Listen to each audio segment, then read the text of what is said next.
Во повеќе дворови во Кочанско последниве недели се пече ракија, казаните полни со комиња, запалени огнови, пространи лули и сад во кој се собира ракијата е сликата која може да се види. Октомври велат е месец кога се пече ракијата. Колку е појака таа, толку помалку и ќе се пие. Сите лози са добри, меѓуто најдоброто грозе што е, тоа е мерлото.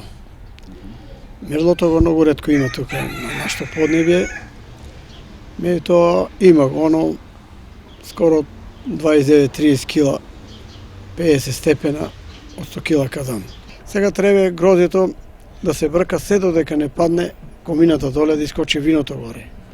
Колку време треба, колку денови се тоа, вие ги броите? Најмалку 30 дена треба да стои, најмалку. А може, после кој ќе паднат комините доле, може да се врзе горе уво или да се затвори, може да стои и до пролет да го вариш.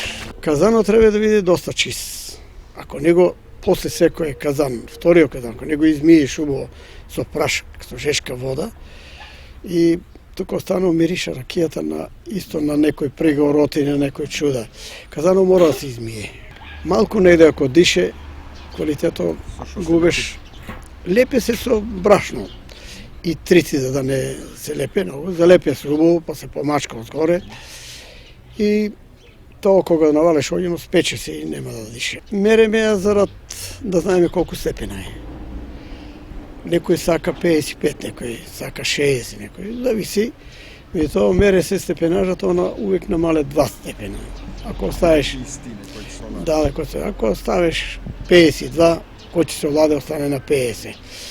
Мерењето мора да се мере, иначе ако се замообетеш пуно пати, а некој занесам се тука, кој да оно претечело. Место да оставам 50, она биде 48, па се овладе 46 стане. Па после комбинирам, другиот казан го направам појак и кој измерам една на друга и оставам 48 степена ракијата. Оваа боја што е, исто е од црничово дрво. 10 дена е стојала во шишето дрвцето, после 10 дена пуштам и оваа ми е најдобра боишка. Ево.